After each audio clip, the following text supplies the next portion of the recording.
दोस्तों, welcome to beyond the text. आज के इस वीडियो में हम लोग नॉवल वुदरिंग हाइट्स को डिस्कस करेंगे इन डिटेल। जब मैंने इस नॉवल को पहली बार पढ़ा था तब ऑनेस्टली मैं काफ़ी कंफ्यूज हो गई थी, स्पेशली इसके कॉम्प्लेक्स कैरेक्टर्स और अनयूजुअल नैरेटिव स्टाइल की वजह से। बट आई प्रॉमिस, जो कन्फ्यूजन मुझे हुई थी इस नॉवल को रीड करने में, वो कन्फ्यूजन आपको बिल्कुल भी नहीं आएगी आफ्टर वॉचिंग दिस वीडियो। सबसे पहले हम इसके कुछ इम्पॉर्टेंट फैक्ट्स के बारे में जान लेते हैं। उसके बाद हम इसके प्लॉट को बहुत ही सिंपल वे के साथ समझेंगे। पीरियड इसका विक्टोरियन है। 1847 में इस वर्क को पब्लिश किया गया था। जॉनरा की बात करें तो ये गॉथिक फिक्शन तो है ही साथ आपको रियलिज्म प्लस रोमांटिसिज्म भी देखने को मिलेगा। सेटिंग इसकी यॉर्कशायर इंग्लैंड में रखी गई है और इसके पॉइंट ऑफ व्यू की बात करें तो इस स्टोरी को मेनली दो नरेटर्स नरेट करते हैं। पहला मिस्टर लॉकवुड जो एक टेनेंट है और नेलिडीन जो एक सर्वेंट है। Now let's talk about the plot. कहानी की शुरुआत होती है ईयर 1801 से। मिस्टर लॉकवुड एक नया टेनेंट है जो यॉर्कशायर में सिचुएटेड थ्रश क्रॉस ग्रेंज नाम की प्रॉपर्टी रेंट पर लेता है। इस प्रॉपर्टी का ओनर मिस्टर हीथक्लिफ है जो पास ही एक मिस्टीरियस हाउस वुदरिंग हाइट्स में रहता है। मिस्टर लॉकवुड हीथक्लिफ से 2 बार वुदरिंग हाइट्स मिलने जाता है।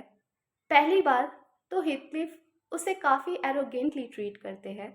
दूसरी बार जब मिस्टर लॉकवुड हीथक्लिफ से मिलने वुदरिंग हाइट्स जाता है तब वो घर के कुछ और मेंबर्स से मिलता है। सबसे पहले उसकी मुलाकात जोसेफ से होती है जो वहाँ का एक सर्वेंट है। उसके बाद वो एक यंग ब्यूटीफुल लेडी को देखता है जिसका नाम कैथी है। शुरू में उसे लगता है कि कैथी मिस्टर हीथक्लिफ की वाइफ है, बट उसे बाद में पता चलता है कि कैथी मिस्टर हीथक्लिफ की विडोड डॉटर इन लॉ है। इनके अलावा एक यंग और अनएजुकेटेड यंग मैन भी वहाँ रहता है जिसका नाम हैरिटन है। वो मिस्टर हीथक्लिफ का भतीजा है, लेकिन फिर भी उसे सर्वेंट की तरह ट्रीट किया जाता है। जब लॉकवुड वुदरिंग हाइट्स से वापस जाने लगता है तब अचानक मिस्टर हीथक्लिफ के डॉग्स उस पर अटैक कर देते हैं। इसकी वजह से लॉकवुड को मजबूरन वो रात वुदरिंग हाइट्स में ही गुजारना पड़ता है। वुदरिंग हाइट में एक और सर्वेंट होती है जिसका नाम जिला होता है। वो मिस्टर लॉकवुड को रात गुजारने के लिए कैथरीन का पुराना रूम दे देती है। रूम में एंटर करने के बाद लॉकवुड केयरफुली रूम को ऑब्जर्व करता है। तभी मिस्टर लॉकवुड की नज़र विंडो लैच पर पड़ती है जहाँ कैथरीन का नाम बार बार लिखा रहता है। ऑल्सो उसे एक ओल्ड डायरी भी मिलती है जहाँ उसे पता चलता है कि कैथरीन और हीथक्लिफ का कुछ तो कनेक्शन है। साथ ही कैथरीन उस डायरी में ये भी लिखती है कि उसका भाई हिंडली हीथक्लिफ को वेगाबॉन्ड कहकर इंसल्ट करता है। कैथरीन की ओल्ड डायरी पढ़ते पढ़ते मिस्टर लॉकवुड सो जाता है। मिस्टर लॉकवुड कैथरीन का घोस्ट विंडो के बाहर देखता है जो उससे बोलती है, let me in, I have been wandering for 20 years. इसका मतलब कैथरीन उससे बोलती है कि वो उसको अंदर आने दे क्योंकि उसकी आत्मा 20 सालों से भटक रही है। मिस्टर लॉकवुड बहुत बुरी तरह डर जाता है और वो कसकर चिल्लाता है। मिस्टर हीथक्लिफ लॉकवुड की आवाज़ को सुनकर तुरंत आता है। जब लॉकवुड उसे कैथरीन के घोस्ट के बारे में बताता है तो हीथक्लिफ काफ़ी स्ट्रेंजली बिहेव करता है और वो उसे अपना रूम सोने के लिए दे देता है। जब लॉकवुड बाहर जाता है तो वो देखता है कि हीथक्लिफ ने विंडो को खोल दिया है और वो कैथरीन के घोस्ट को बोलता है कि वो फिर से आए और उसे हॉन्ट करे। अगले सुबह उठते ही लॉकवुड वापस थ्रश क्रॉस ग्रेंज आ जाता है, लेकिन उस डरावनी रात के बाद उसकी तबीयत बहुत खराब हो जाती है।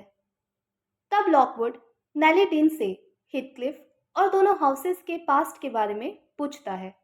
नेली, जो थ्रश क्रॉस ग्रेंज की हाउसकीपर होती है, उसे पूरी स्टोरी बतानी शुरू करती है।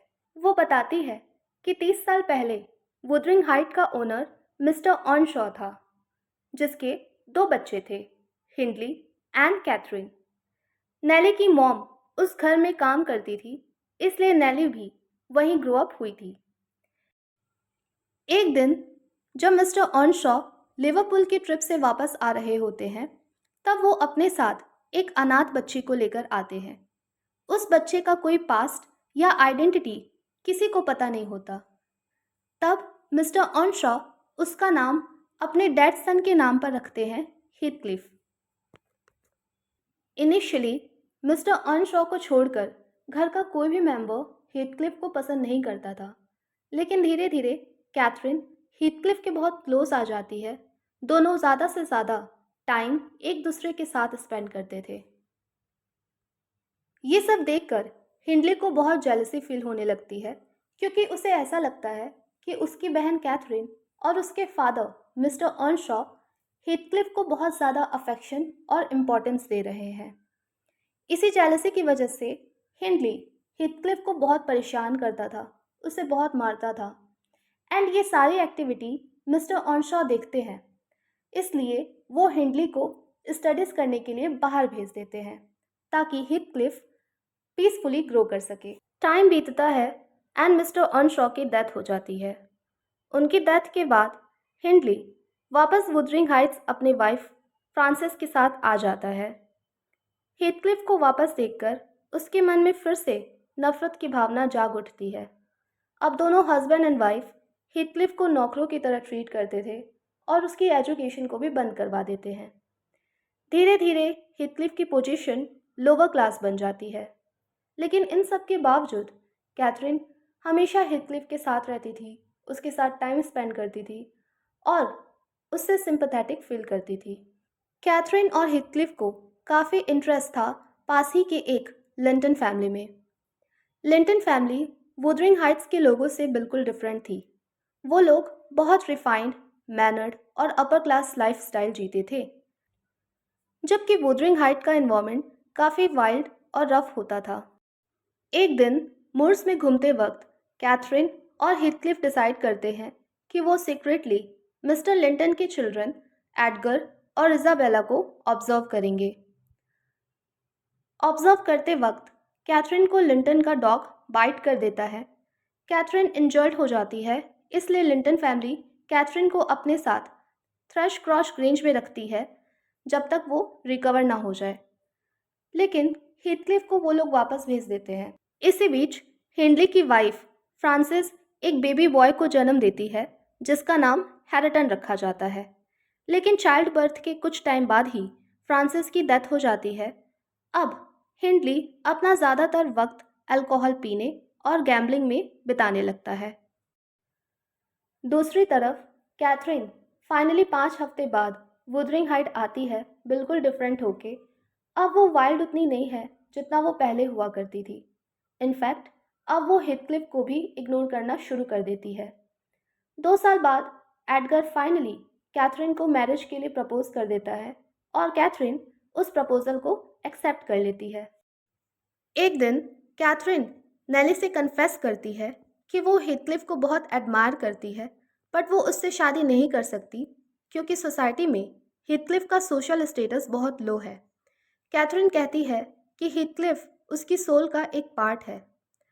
अनफॉर्चुनेटली हीथक्लिफ उनकी कॉन्वर्जेशन को सुन लेता है और वो सिर्फ और सिर्फ आधे ही पार्ट को सुन पाता है जहाँ कैथरीन बोलती है कि वो हीथक्लिफ से शादी नहीं कर सकती।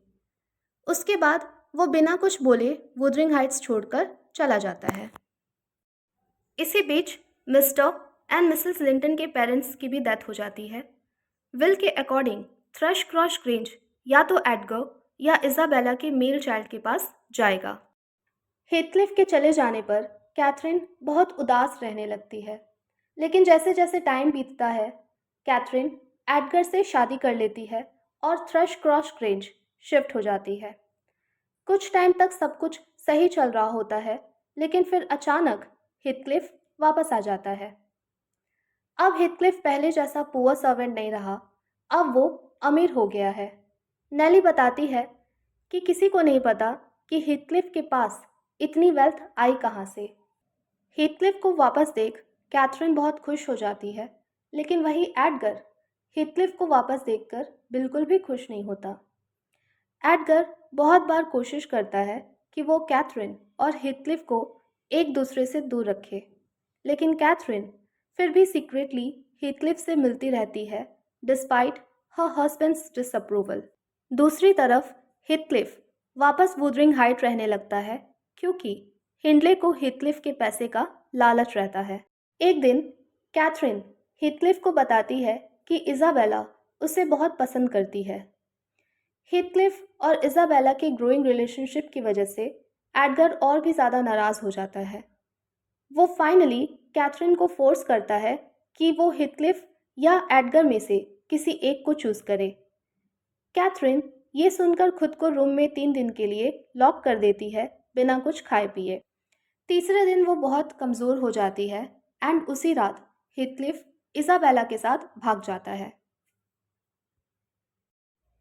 कैथरीन की कंडीशन देखकर एडगर अगले 2 महीनों तक उसका ध्यान देता है और कैथरीन को पता चलता है कि वो प्रेग्नेंट है। दूसरी तरफ वुदरिंग हाइट में हीथक्लिफ इज़ाबेला के साथ बहुत बुरा बर्ताव करता है। इज़ाबेला को रियलाइज़ होता है कि हीथक्लिफ ने उसके लिए कभी भी कोई फीलिंग्स नहीं रखा।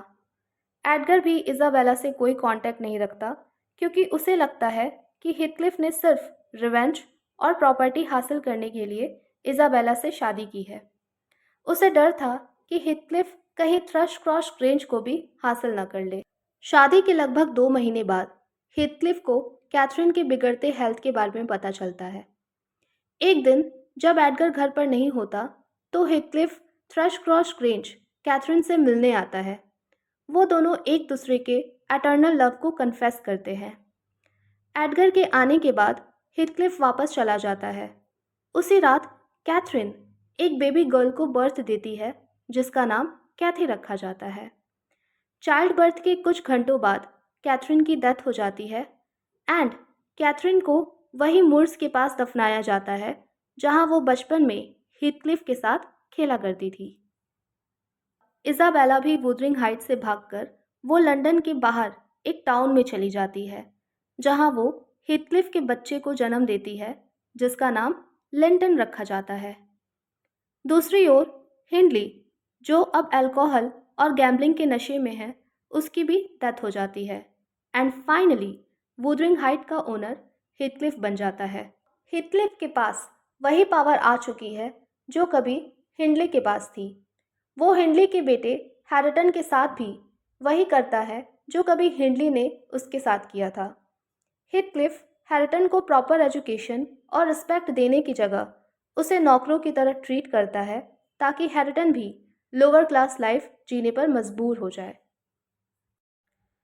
12 साल बीत जाता है एंड कैथरीन की बेटी कैथी एक ब्यूटीफुल यंग वुमन बन चुकी है जबकि हैरिटन बिना एजुकेशन के एक रफ और अनसिविलाइज्ड यूथ की तरह ग्रो करता है।